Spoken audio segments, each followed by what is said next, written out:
નમસ્તે વિદ્યાર્થી મિત્રો, કેમ છો? આપણી આ જ્ઞાન યાત્રા ચેનલ પર તમારું સૌનું હાર્દિક સ્વાગત છે.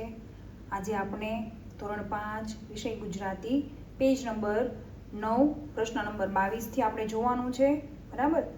અને આગળના પેજનું આપણે આગળના વિડીયોમાં મૂકેલું જ છે, બરાબર? જો કોઈને બાકી હોય તો આપણે આ વિડીયોમાં જોઈ લેવું. મિત્રો, પહેલાં તો એ કે તમે જો ચેનલને હજી સબસ્ક્રાઈબ ના કરી હોય તો પહેલાં તો સબસ્ક્રાઈબ કરી દો, તો હું તમને જે વિડીયો રોજ નવા મૂકીશ એ તમને દેખાશે, બરાબર? અને ચેનલને લાઈક કરી દો અને તમારા મિત્રોને આ શેર કરો, બરાબર? એટલે એ પણ નવું રોજ તમારી સાથે જાણી શકે. તો આપણે જોઈએ પ્રશ્ન નંબર 22. નકામો વિકલ્પ છે કે યોગ્ય વાક્ય બનાવો. વાર્તાના આધારે કહો કે આવું. બે શબ્દ આપેલા છે આપણને, કોણ અને કોને. વાર્તાના આધારે કહો કે આવું કોણ બોલે. એવું તો બંધ બેસતું નથી ને કે આવું કોને બોલે, તો અહીંયા શું આવશે? આવું કોણ બોલે, બરાબર? ત્યાર પછી નંબર 2, શિક્ષક. દિવ્યેશ, રીટાએ તેણે તને અરડૂસી આપી. તો શિક્ષક કહે છે દિવ્યેશ, રીટાએ તને અરડૂસી આપી. તો અહીંયા તેણે શબ્દ ઉપર છેકો મારવાનો છે. ત્યાર પછી પેજ નંબર 10. દિવ્યેશ, ના, તેને તો મને તુલસીના પાન આપ્યા. શું કહે છે દિવ્યેશ? ના, તેણે તો મને તુલસીના પાન આપ્યા. તો આપણે અહીંયા તેને ઉપર છેકો મારવાનો છે.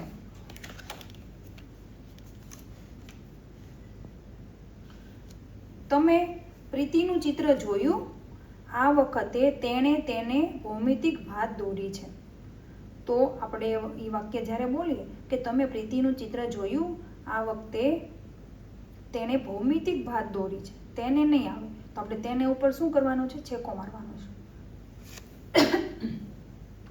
ત્યાર પછી નંબર 4, માતાએ કહ્યું મારા નામની બૂમ કોણે પાડી. તો આપણે અહીંયા શું બોલીશું? સ્વાભાવિક રીતે કોણે પાડી?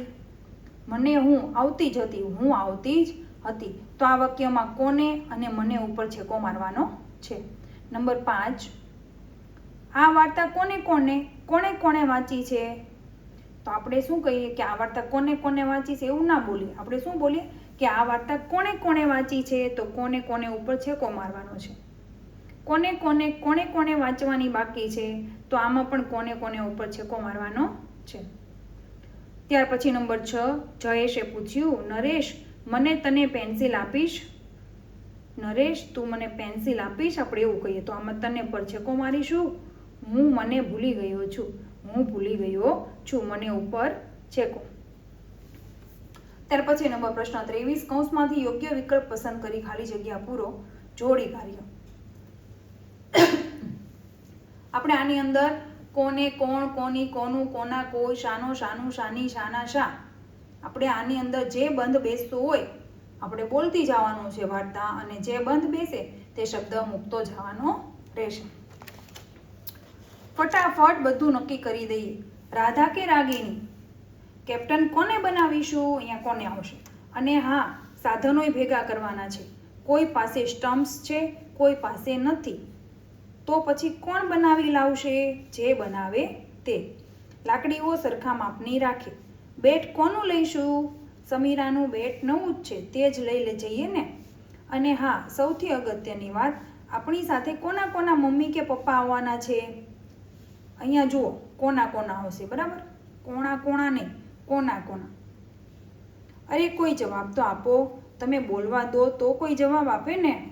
સાચી વાત છે. આપણે જો એક જણ બોલતા રહીએ, સામેવાળાને જવાબ આપવાની તક આપવી જોઈએ ને. આ શું બનાવ્યું છે? પૂતળું સરસ છે.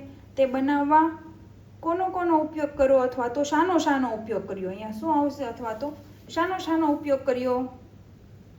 અહીંયા શું આવશે? શાનો. કોનો નહીં આવે. શાનો ઉપયોગ કર્યો? ચીકણી માટી તો જાણે ખબર પડી. સળીઓ ખાલી જગ્યા વાપરી. અહીંયા શું આવશે? સળીઓ શાની વાપરી? અહીંયા આવશે શાની. વાંસ જ લાગે છે. અને પેલું ચક્ર ખાલી જગ્યા બનાવ્યું છે. પેલું ચક્ર કોણે બનાવ્યું છે? સળિયા છે કે લાકડી પર રંગ લગાવ્યો છે? ખાલી જગ્યા કારણે તે આટલી ચમકે છે. શાના કારણે તે આટલી ચમકે છે? અને આ બનાવ્યું છે શા માટે? કોઈ તહેવાર આવે છે કે?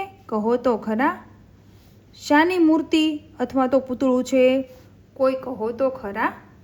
તમે જરા અટકો તો કોઈ જવાબ આપે ને. અહીંયા કોણ નહીં આવે, કોઈ. તો કોઈ જવાબ આપે ને એમ. અહીંયા શું આવશે? કોઈ. શું આવશે? કોઈ. બરાબર. ત્યાર પછી પ્રશ્ન નંબર 24, ખાલી જગ્યા પૂરો. એમાં પણ આપણે મને, કોણે, તેણે, તારી, કોનું, કોણ, કોની, શાનું, શા, શાની આ શબ્દ મૂકવાના રહેશે. નંબર 1, તમારે ખાલી જગ્યા કામ છે. તમારે કોનું કામ છે? સીમાબહેનનું કે મીનાબહેનનું? નંબર 2, શાનું શરબત છે? કોઠાનું હોય તો આપો. કોઠું એટલે એક પ્રકારનું ફ્રૂટ આવે, ગ્રીન કલરનું જે આવે. બરાબર. બિલ્લીના ઝાડમાં જે આવે એ તમે જોયું હશે. તે પાકી જાય અંદર એટલે મીઠું બને અને એનું શરબત બનાવી શકાય. ત્યાર પછી નંબર 3, સુરેન્દ્ર ગઈકાલે ગેરહાજર હતો. તેણે માઇકલને પૂછ્યું, મને નોટ આપીશ? અહીંયા તેણે આવશે, તેને નહીં આવે.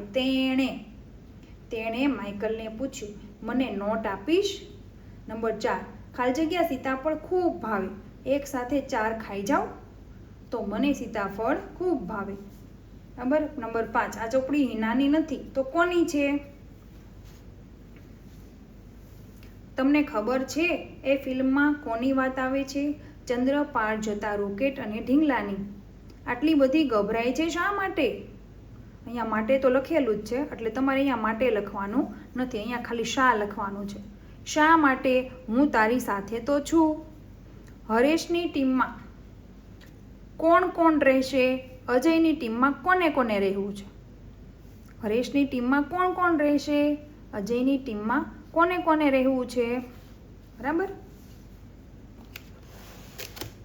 ત્યાર પછી પ્રશ્ન નંબર 27 જોઈશું. બરાબર. હવે અક્ષરની જગ્યા ફેરબદલ કરી યોગ્ય શબ્દ બનાવો. આ જે અક્ષર આપેલા છે એને ફેરબદલ કરવાના છે ને બરાબર જે સાચો બંધ બેસતો શબ્દ હોય તે બનાવવાનો છે. દા મેન તો મેદાન. નું વા દખા દવાખાનું. તો વાયુડી વાતોડિયું. આપણે અક્ષરને આડાવડા છે એને બંધ બેસતા ગોઠવવાના છે. આપણા પાઠમાં જે શબ્દ આવેલા છે ને તેના પરથી જ છે. બરાબર. ત્યાર પછી કસ સર તો અહીંયા શું આવશે? સરકસ. રણ યાર વપ પરયા વરણ. નાવ સોરણી તો સોનાવરણી. ત્યાર પછી ફરજસન તો સફરજન. શિરહોયા હોશિયાર. ગરદુજા જાદુગર. ડોઘુમા તો ધુમાડો. ધુમાડો. સિલતું તુલસી. ફરાજી જીરાફ. બરાબર. સ્વર ચિહ્ન બદલીને શબ્દો ઓળખી કાઢો, મોટેથી વાંચો. રકીબા આવું થોડી ને હોય, રકાબી હોય. બરાબર. અહીંયા શું લખ્યું છે? કર્મકડા તો અહીંયા આવશે કર્મકાંડ. હિરેનગાત તો હેરાનગતિ. ભાણાકર તો આવું ના આવે. આપણે વિચારવાનું કે આવો શબ્દ મેં સાંભળેલો છે તો એના વિશે બોલવાનું એટલે તમને ઓટોમેટિક ઉચ્ચાર થઈ જશે. ભણકારા. ભંડુક્યું તો અહીંયા ભડક્યું. શું આવશે? ભડક્યું. ભડક અને રસવઈ ભડકિયું. ઓડો અવાળ આડો અવળો. દારમયીન દરમિયાન. શું આવશે? દરમિયાન. અશ્વસાના આશ્વાસન. શું આવશે? આશ્વાસન. તમને અડધો કલાક ધમાલ મસ્તી કરવાની છૂટ મળે પણ શરત એટલી કે બીજાને જરાય નુકસાન ન થવું જોઈએ તો શું શું કરશો? યાદી બનાવો. તમારી યાદી મિત્રોને સંભળાવો. હવે તમારે આ યાદી જાતે બનાવવાની છે અને યાદી બનાવેલી તમે તમારા મિત્રને સંભળાવી શકશો. બરાબર. ત્યાર પછી પેજ નંબર 12 હું ને ચંદુ. હવે એનું આપણે પેજ નંબર 13 પર એના જે સવાલ આપ્યા છે પ્રશ્ન નંબર 33 તે જોઈશું. વાક્યોમાં શબ્દ આડાવડા થઈ ગયા છે. પ્રશ્ન નંબર 33. વાક્યોમાં શબ્દ આડાવડા થઈ ગયા છે, તેમને સવડા કરી સાચું વાક્ય બનાવો. ચંદુ અને રમેશે જે રીતે પ્રોજેક્ટ બનાવ્યો છે તે રીત પ્રમાણે વાક્યોને ક્રમમાં ગોઠવો. કાઢ્યો ચશ્મામાંથી દાદાના કાચ. તો દાદાના ચશ્મામાંથી કાચ કાઢ્યો. પહેલા તો છે ને આપણે શું કરવાનું છે કે જે આડાવડા ગોઠેલા છે શબ્દો, વાક્ય રચના બરાબર નથી, તો આપણે પહેલા તો વાક્ય રચના બરાબર કરવાની છે. પછી એને આપણે અહીંયા ક્રમ પછી આપીશું. પટ્ટી પર ફિલ્મની પ્રકાશ ફેંક્યો બેટરી વડે. બેટરી વડે ફિલ્મની પટ્ટી પર પ્રકાશ ફેંક્યો. બરાબર. નંબર 3. દેખાય ફિલ્મ પડદા ઉપર. પડદા ઉપર ફિલ્મ દેખાય. નંબર ત્યાર પછીનો લીધી મમ્મી દોરી પાસેથી. મમ્મી પાસેથી દોરી લીધી. ફિલ્મની પટ્ટી ગોઠવી કાચ પાછળ. કાચ પાછળ ફિલ્મની પટ્ટી ગોઠવી. પપ્પાની પડદો બનાવ્યો લુંગીનો. પપ્પાની પડદો, આ વાક્ય રચના તો અલગ જ, બધી અલગ જ છે, પણ આ થોડીક આપણને હસવું આવે તેવી છે. બરાબર. પપ્પાની પડદો બનાવ્યો લુંગીનો. તો અહીંયા શું આવશે?